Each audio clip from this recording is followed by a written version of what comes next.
Hey, what's up, guys? So I did promise a follow-up on the 1969 Ford Torino GT. So here it is. I've had the car about a year. I was in really rough shape. Have done a lot of work. It is a 428 Cobra Jet car. Some people get that confused and say, you know, is it a Fairlane Cobra or a Torino Cobra? And it's not. That was kind of a whole separate car. In 1969, the Cobra was just called a Cobra. A lot of people called it a Fairlane Cobra or a Torino Cobra, but it wasn't. It was just a 1969 Ford Cobra. And if you go look at some of the commercials, you'll see that that's how they advertised it. Now, you could get a Torino, which is what this is, and this one happens to be a GT with a 428 Cobra Jet engine, or you could get a Super Cobra Jet. So the Cobra Jet would have been a Q code, and the Ram Air Cobra Jet would have been an R code, which is what this is. So when somebody says R code or Q code, they're talking about the 5th digit in the VIN, indicating what engine it came with. So this is an R code car, meaning it's a factory Ram Air 428 Cobra Jet. So that's just a quick, guess I'll walk around the back and then talk about some of the stuff that I've done and some of the stuff that it has.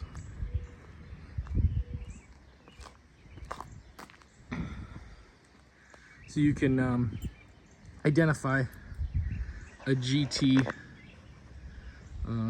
of course, with the GT emblem on the back. What looks like would be a gas cap, but it's not. The gas cap is actually under the license plate. And then they have that checkered trim on the tail panel in 1969 also, which mine is not in particularly great shape. Actually, let's open up the trunk, show you that real quick.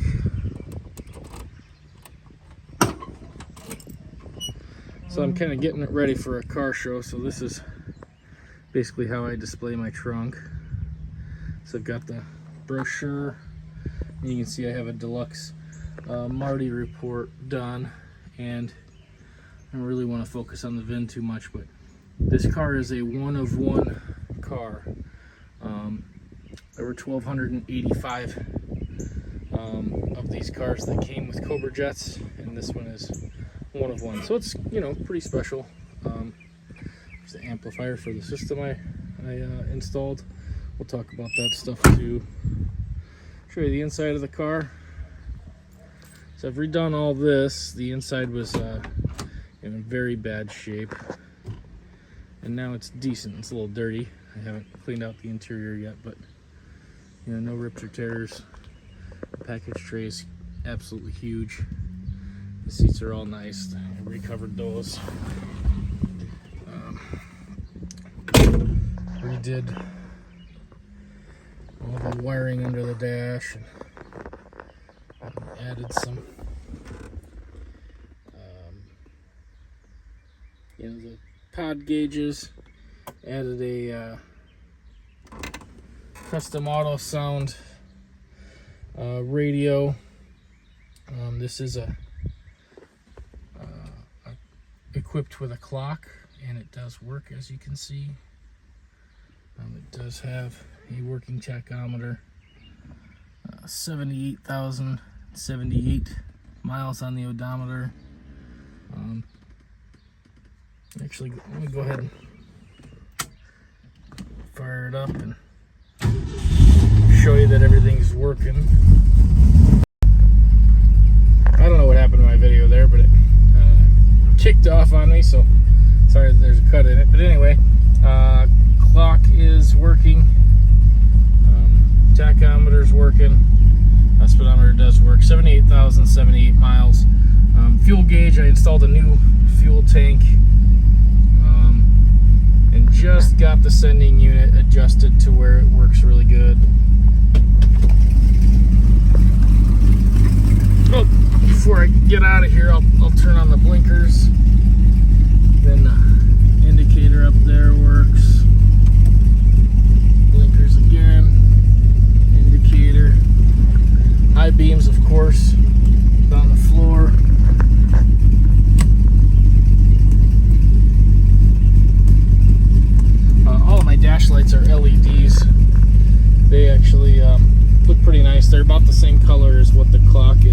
was kind of what I was going for.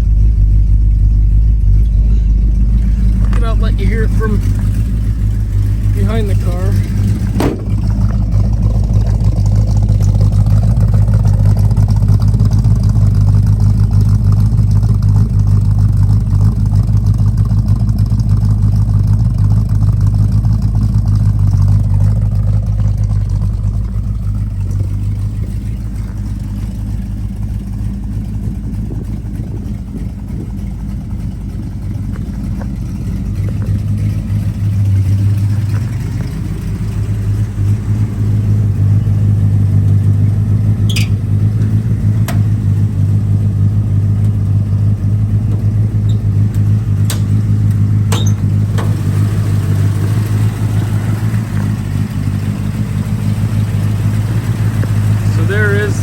Ford 28.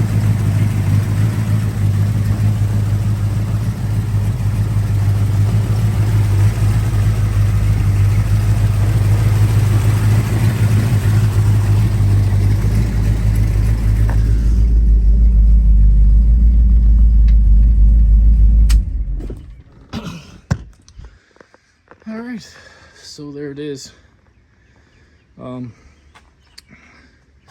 So when I bought the car, it ran pretty good. Inside here was extremely ugly. It's still not, you know, fantastic, but it's a big improvement. So I did a lot of kind of dressing up, similar to the way the factory would have looked. It's not exact, but it certainly is, you know, as close as I want it to be. Had big time steering issues, you know, a lot of wander, alignment issues and everything too. So I got all of my power steering components from Chaco Stang. If you just Google Chaco Stang, he'll pop up. So he does old Ford Mustang power steering components and disc brake conversions. I definitely recommend going to him if you've got something, you know, an old Ford. Check out and see if he's got what you want, because he did for my Torino, so that was fantastic. He's just outside of Decatur, Illinois, so I actually just drove down and got my stuff, which was pretty convenient. It was just an elderly gentleman, his wife, and their son, and that's it. So small operation that does extremely high quality work. I replaced all the suspension components. I got front coil springs from Eaton Detroit Spring and rear leaf springs from Eaton Detroit Spring as well. I did get +1 inch on the rear leaf spring, and to be perfectly honest, I wish I would have got +2. But it's actually not a bad stance. It does lean forward just a tad. I guess it probably is enough. The shocks on the front are QA1 shocks. Those are hydraulic. The shocks on the rear are Monroe air shocks. I wouldn't say I'm displeased with those, but I don't know that I'm gonna stick with them or not. Installed all new fuel line, a new fuel tank. Right now is a Holley 4150 on it for a carburetor. Brakes were in pretty bad disrepair, so I rebuilt the original front calipers and beautified them a little bit. I don't know if you can see them, but kind of painted them red. Don't know why I did that. You can never see it from the outside anyway, but I don't know, looked cool at the time. Rebuilt the drums on the back, did all new stainless brake lines, new master cylinder, new brake booster. And then I also added a vacuum can just to give me a little bit extra vacuum for using my power brakes. Now, I don't know what cam is in this engine, but it's you know, it's a little beefed up.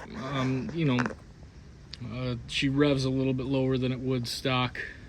At least that's where it's happy, you know, revving. So it's got something in it. I'm not sure what it is. I haven't opened it up.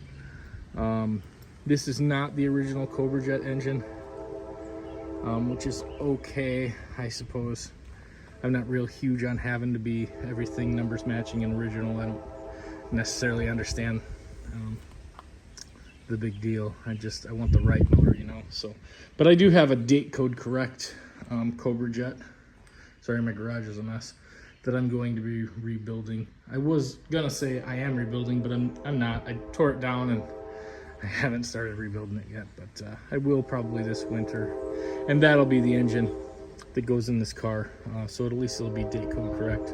It's a C6 automatic transmission that shifts good.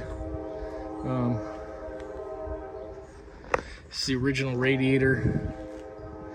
Keeps the car nice and cool. Actually, she runs really nice. I don't have any overheating problems or anything like that.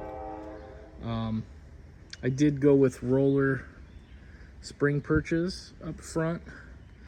Brand new upper control arms, lower control arms.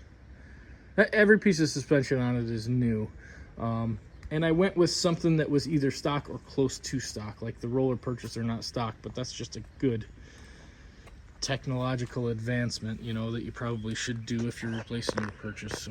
So I did do that, but I wanted the car to look and feel like it was from 1969. I don't have to have it original, but I want it to be from that era, you know, minus the stereo system. But so I had a 1965 Mustang, and that was kind of a resto mod. And when I was done with it, it was a nice car, but I lost the feeling of having an old car, you know. So I didn't want to lose that with this. So I kind of, you know, kept the original, or like the original components, just because I wanted to keep that feeling. So, and it turned out really nice. Turns out these were really nice cars from the factory. These wheels, so this car did come with the GT rally wheels originally. Those are 14 by 6-inch wheels. Look great, but they were a little small, so I got these from Wheel Vintiques. They're the exact same styling except they're chrome. On the rear is 15 by 8s, and on the front is 15 by 7s. And I like them a lot. They look pretty sharp to me. They look right. They look like they belong on the car because they're virtually the same as the stock ones, but just a little bit nicer. The C-stripe would have came from the factory like that. I did not. Wasn't there when I bought the car, but so I put this on, screwed it up pretty good. I've got another one. I'm gonna do it again. Actually, this side didn't turn out so bad. The driver's side, I'm very much not happy with. As you see, like the bottom stripe kind of slants upward a little bit,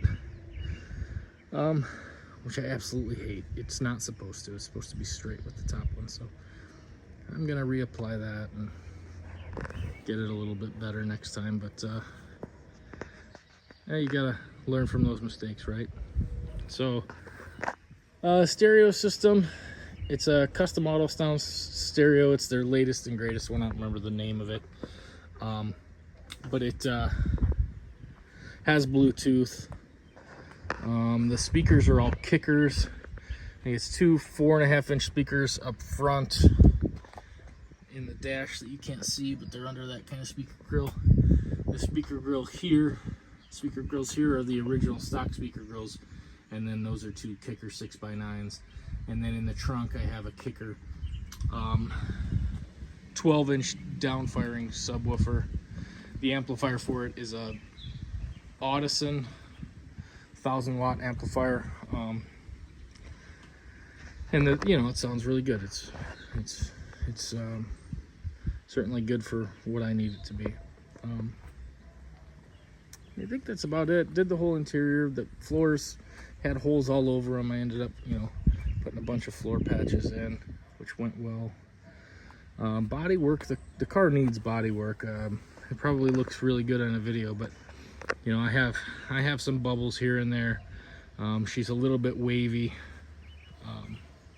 There are things. I wouldn't say it's as bad as a 10-footer, but it's probably not as good as a 5-footer, so somewhere in between there. So it's originally a yellow car, but not this yellow. It was Meadowlark yellow, which is a lot softer yellow. So this is not the original color. When I bought this car, I hated this color, and now it's kind of growing on me. So I don't know what color it's gonna be. Just haven't decided yet. So before I do anything, I think I should probably get that figured out. Throw some comments down there for whatever you guys think. I was thinking black, right? But I know what a pain in the ass black can be. It looks better than anything when it's clean, but it's never clean. I was thinking red, but then, you know, there's red cars all over the place. This yellow is unique, but I've never really been a guy that saw myself owning something yellow long term, you know, so I don't know, really undecided.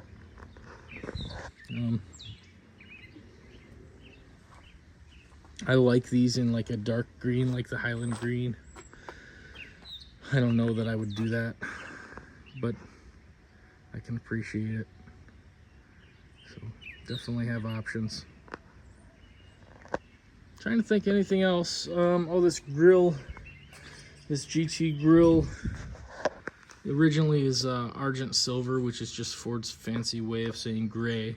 I thought with the yellow car and the black accents it would look better black, and I was definitely right. It looks great. Headlights are those Holly LED headlights and high beams. They turned out really nice. They weren't cheap, but they were worth it. The front spoiler is not from a Torino. It's from a 1967 Camaro that I just made fit. I think that turned out pretty good. It looks better than some of the other ones I've seen, at least in my opinion. But yeah, here she is. It's 1969 Torino GT 428 Cobra Jet. It's pretty mean, pretty tame though when you want it to be. It's a very well-mannered car, which is nice, but you know, when you want it to be aggressive, it certainly has it where it counts. So anyway, thanks for watching. I think maybe next video we'll take a drive. Maybe at like at night or twilight or something, or I don't know, you know, sunset, whatever, so I can turn the lights on and show you how cool the cab looks all lit up like that. I think it's pretty neat. But anyway, thanks for watching. Thanks for checking out my car. I'll do a video on the Lowrider ST. I know most people that watch these videos are motorcycle people, but cars can be cool too. So I'll do a video on the Lowrider ST coming up also. Anyway, thanks for watching.